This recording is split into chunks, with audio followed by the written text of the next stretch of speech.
Olá, professores, sejam muito bem-vindos ao 40º Grupo de Estudo do LEPES. Eu sou o professor Haroldo e convido vocês a acompanharem esse tema imprescindível que nós vamos abordar hoje, que é por que quem faz o uso das canetas emagrecedoras e não pratica musculação morre mais cedo.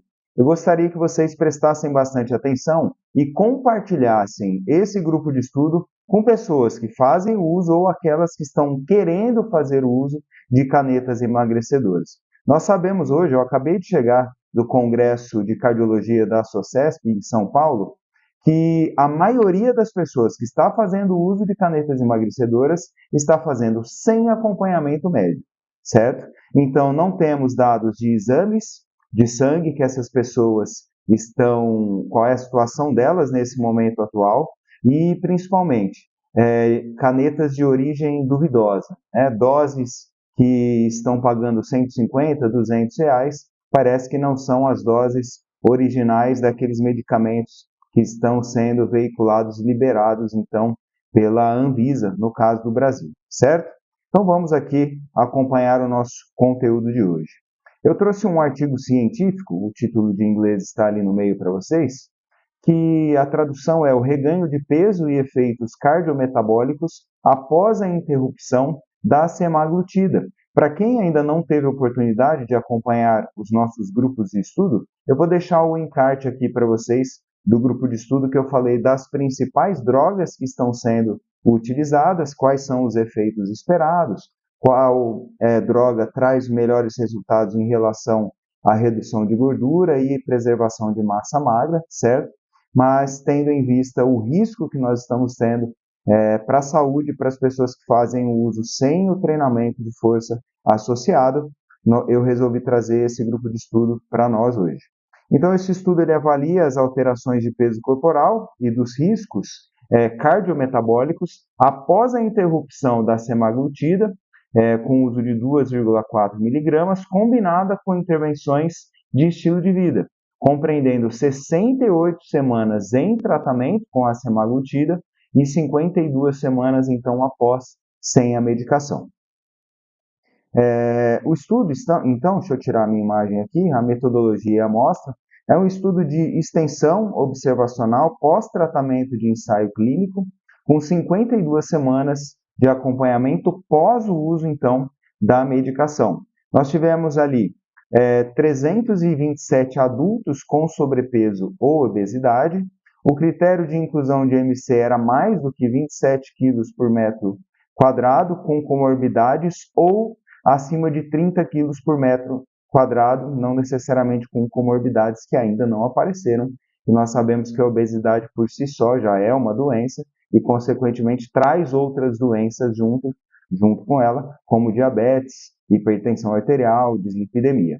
Exclusão: pessoas que não tinham diabetes tipo 2 no baseline, ou seja, no início do programa, e a duração total, então, de 120 semanas, como eu já falei, 68 usando caneta emagrecedora e 52 semanas após, sem o uso de caneta emagrecedora. Bom, o que nós tivemos como resultado desse estudo? Resultado de peso e composição corporal. A perda média foi de 17,3% do peso corporal, certo? Lá na semana número 68. Então, essa redução de peso foi considerado muito importante. O problema é que lá no final do trabalho, na semana 120, as pessoas que perderam 17,3%, elas já estavam 11,6% do peso recuperado, o que indica 2/3 do peso perdido já recuperado. Então, isso faz com que a perda inicial teve uma alta qualidade, como vocês estão podendo ver ali embaixo, com predominância do tecido adiposo, porém, o reganho de peso é de baixa qualidade. Quando tirou a droga, consequentemente, o predomínio de ganho de peso foi de gordura. Então, isso é um pouco óbvio, né? Se você faz uma intervenção onde o foco é o controle da glicemia e o controle do seu apetite, né? Mais uma vez, não vou repetir o que nós falamos no grupo de estudo passado pelos efeitos esperados da droga, né? Dos análogos de GLP-1 e o que eles fazem no organismo, tá bom? Eu deixo o encarte depois para vocês. O foco aqui é que se eu tenho uma grande redução do peso sem treinar musculação, eu perco tudo junto, tá bom? Só que qual que é o problema? Vamos tentar observar aqui num gráfico, né? Primeiro, o baseline, nós tivemos valores iniciais elevados, cardiometabólicos, olhando ali embaixo, a pressão arterial, a glicemia e a hemoglobina glicada, certo? Depois das 68 semanas, nós tivemos uma melhora significativa, então as pessoas realmente tiveram bons resultados advindos da redução da glicemia, da pressão arterial e da hemoglobina glicada, só que com esse reganho de peso de 2/3 do peso perdido lá no final do estudo, nas 120 semanas, a reversão foi quase que completa. Ou seja, a pessoa ela tinha hipertensão arterial, teve uma redução importante de 12 milímetros de mercúrio em média lá no grupo estudado, só que só reganhando 2/3 do peso que ela perdeu, ela voltou a ter a mesma pressão arterial elevada que ela tinha antes. E o mesmo aconteceu com a glicemia e com a hemoglobina glicada, como vocês podem observar aqui. Os 12 milímetros de mercúrio que eu citei, voltou para 1 de diferença, o que é praticamente nada para quem trabalha com hipertensos, e lá na glicemia e na hemoglobina, eles tinham tido uma melhora importante, só que foi revertido. É como se você tivesse literalmente voltado à estaca zero. Só que nós temos um problema maior, como eu estava falando com vocês. O risco da perda mista e reganho de gordura é uma faca de 2 gumes, só que, apesar de você perder peso, você perde massa magra junto. A perda de massa magra foi em torno de 40% da perda total durante o tratamento, o que é um valor absurdo. Se você perde 10 quilos, 4 são de músculo e somente 6 de tecido gordo. Poxa, Haroldo, somente? Somente. O tecido muscular não é o melhor e mais importante tecido, pensando em longevidade, em autonomia, em prevenção de doenças, prevenção de queda em idosos, prevenção de adquirir, de desenvolver diabetes, hipertensão arterial.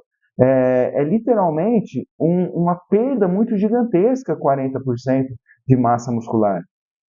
Faz também reduzir a taxa metabólica basal, então dificultando a manutenção de peso pós essa redução abrupta usando a semaglutida.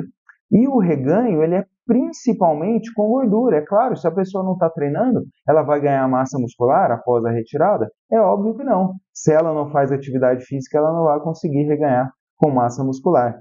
Então, o efeito de ioiô metabólico, que já é muito abordado na literatura, resultante deixa o paciente que usou a droga em situação pior do que antes do tratamento. Mais gordura visceral e menos músculo, com um metabolismo basal reduzido comparado à situação inicial. Então, eu coloquei aqui para vocês esse risco de perda mista e o reganho de gordura, a previsão da tragédia. Olha o que nós temos. Vamos supor, colocar em números aqui para vocês entenderem com mais facilidade. A redução de 20 quilos. Então, pensa uma pessoa que pesava 120 quilos, certo? Ela conseguiu reduzir, com o uso da semaglutida nesse estudo, 20 quilos de peso corporal total, tá bom? Então, nós temos aqui aquela proporção de 60% de tecido gorduroso e 40% de tecido de massa muscular, tá bom? Então, acontece, ela perdeu 12 quilos de gordura na balança, só que 8 quilos de tecido muscular. Olha o prejuízo que essa pessoa vai ter, apesar de estar 20 quilos mais leve. O reganho de peso, então, de 2/3 do peso total, o que é 2/3 de 20? 13,3 quilos de gordura. Só que, lembra, ela perde gordura bastante, só que perde massa muscular junto. E depois o ganho de peso é praticamente em V, certo? Sendo que nós tivemos 68 semanas com o uso da semaglutida, o que dá mais de um ano, certo? E depois 52 semanas, um ano só sem o uso da semaglutida e sem atividade física. Então, a pessoa ganha somente gordura, certo? E o que nós temos lá no depois do depois, certo? 1,3 quilos a mais de gordura do que no início do tratamento. Então, apesar da pessoa ter perdido 20 quilos e ter reganhado 13,3, ela reganhou somente gordura. Só que ela não tinha perdido 12 de massa gorda Então ela tem 1,3 quilos de gordura a mais, só que com um grande problema. Ela tem 8 quilos a menos de músculo. Então, no final das contas, a pessoa está literalmente mais gorda do que ela era antes, do ponto de vista tecido adiposo, correto? E com uma proporção de tecido muscular muito menor. Se você provavelmente fizer uma bioimpedância, né, seguindo obviamente todo o protocolo da bioimpedância, antes e depois, pode ser que dê maior, pode ser nada, vai dar maior. Por quê? Se você tem dois tecidos, um está 1,3 kg maior e o outro está 8 quilos menor, é óbvio que o percentual de gordura dessa pessoa vai aumentar. Se o número fosse tão importante assim, de porcentagem, né, a gente não abordava com tanta sutileza. Mas essa pessoa está mais fraca, com o metabolismo mais lento, ela provavelmente não está comendo melhor do que comia antes, e qual vai ser o resultado? É o depois do depois, certo? A pessoa está, depois de um tempo que você fica sem encontrar ela, mais gorda, com mais obesidade, porque ela não mudou hábitos de vida, certo? E pensando então a longo prazo, o que eu tenho de pergunta para vocês? Em quanto tempo nós conseguimos ganhar 1 quilo de músculo treinando? Imagina uma pessoa que acabou de entrar na musculação, certo? E ela quer ganhar tecido muscular. Faz suplementação de proteína, coloca lá uma quantidade de 1,6 gramas de proteína por quilo de peso corporal, vai treinar 4, 5 vezes por semana na musculação, e quando você visualiza o resultado depois de 3 meses, 4 meses, a pessoa consegue ganhar 1 quilo de gordura, de tecido muscular, perdão. Então, se ela ganha 1 quilo de tecido muscular aproximadamente em 4 meses, treinando bonitinho, comendo bonitinho, dormindo direito, quanto tempo ela vai demorar para ganhar 8 quilos de massa muscular novamente? E a gente não pode esquecer que o tecido muscular é preditor de longevidade. Você está antecipando uma sarcopenia. Você está envelhecendo metabolicamente muitos e muitos anos. Você perderia 1 quilo de tecido muscular a partir dos seus 60 anos de idade, como média populacional, se você não treina, por ano. Você está fazendo isso, então, tirando 8 anos da sua vida precocemente, trazendo mais doenças associadas. Então, nós não podemos esquecer que essa sarcopenia induzida, né, eu estou fazendo com que a sarcopenia aconteça, vai me deixar mais perto do diabetes tipo 2, porque o GLUT4, o nosso tecido muscular, ele é um ralo de glicose. Eu já compartilhei com vocês um grupo de estudo demonstrando que o tecido muscular ele consome de 80 a 90% da glicose que nós ingerimos pela alimentação.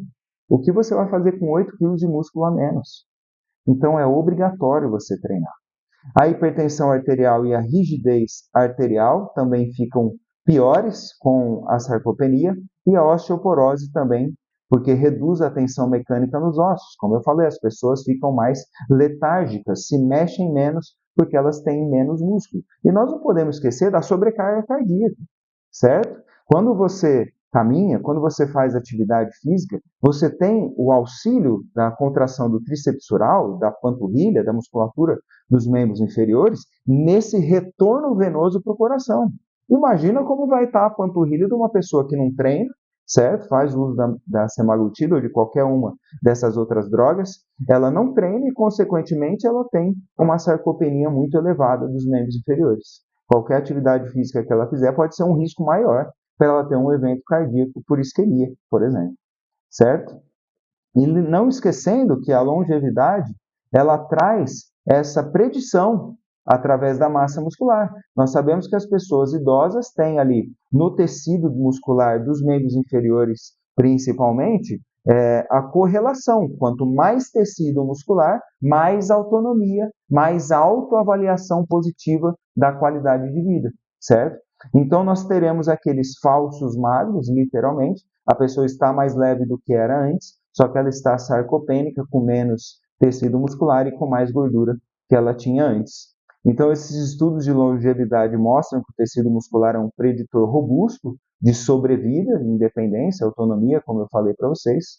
trazendo então para a capacidade funcional a redução da força, equilíbrio e mobilidade, risco de queda, autonomia com maior dependência e risco de institucionalização, pessoas que precisam ir para casas de repouso precocemente, e a qualidade metabólica é pior, a pessoa tem menos músculos, se mexe menos, tem uma inflamação crônica e disfunção mitocondrial, porque a aptidão cardiorrespiratória dela e muscular está pior.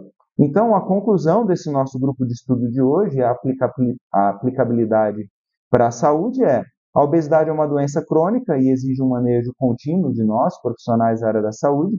A interrupção da semaglutida remove o estímulo da saciedade central, levando ao rebote biológico inevitável.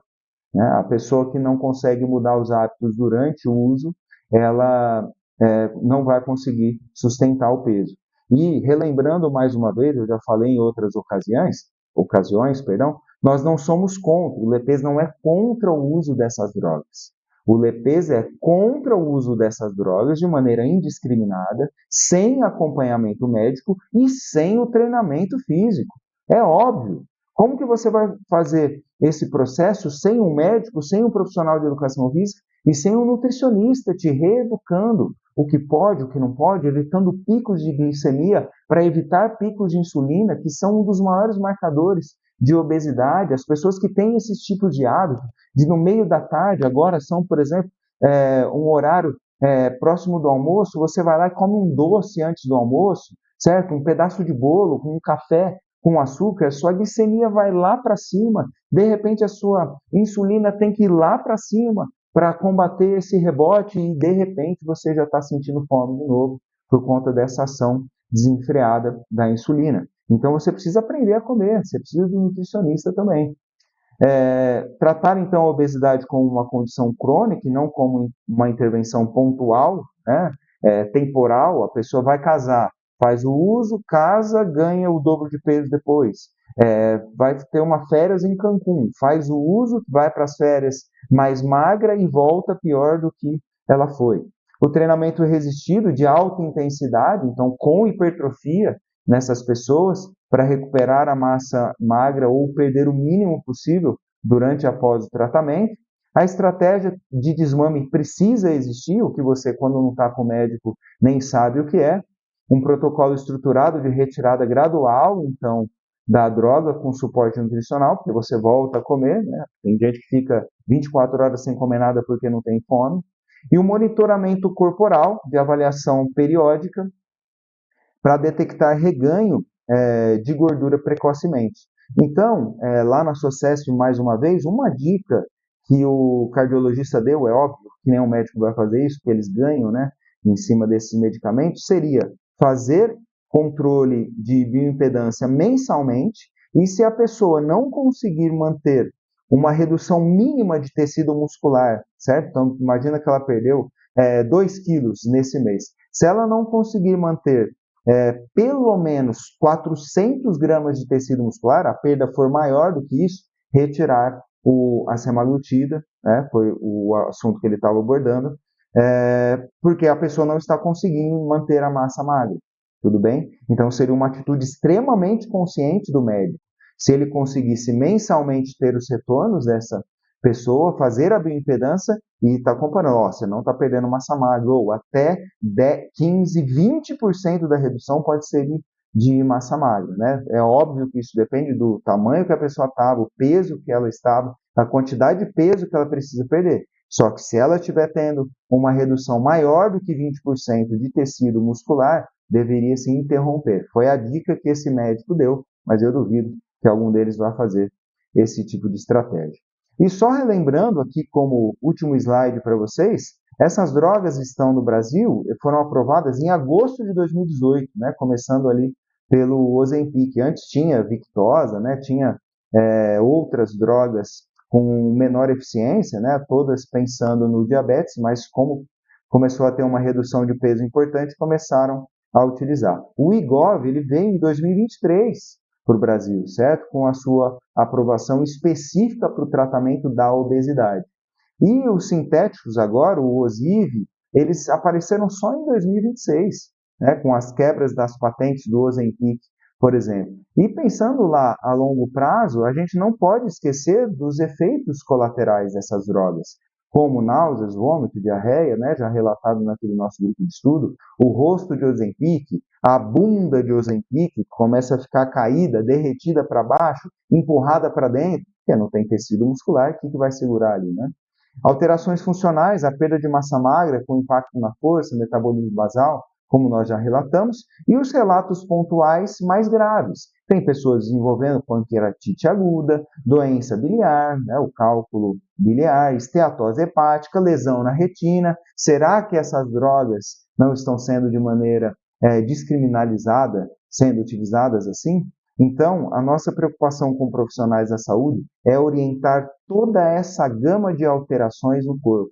E não podemos esquecer, faz pouquíssimo tempo que essas drogas estão no mercado, certo? Assim como nós tivemos lá na vacina da Covid, efeitos de longo prazo, relatados muito bem hoje na literatura, países que descontinuaram a droga, por exemplo, da AstraZeneca, com 3, 4 meses de uso, foi aplicada até há pouco tempo atrás no Brasil, certo? Por conta dos efeitos cardiometabólicos que elas estavam alterando.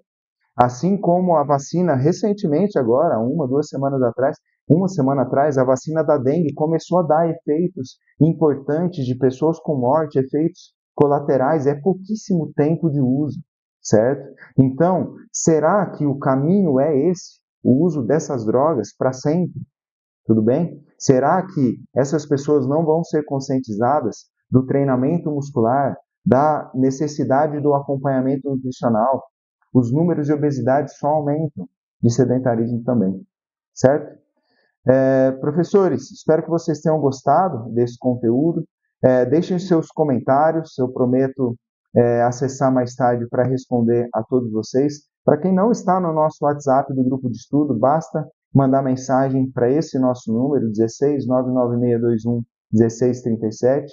É o WhatsApp oficial do LEPES, do nosso laboratório. Para quem nos acompanha nas redes sociais, o Instagram lepes.rp e o nosso site com os nossos cursos online, cursos presenciais próximos que nós teremos. Muito obrigado pela atenção de todos vocês, espero que tenha sido útil para vocês esse conteúdo. Enviem para alguma pessoa que possa ser beneficiada dessas informações e até breve, professores.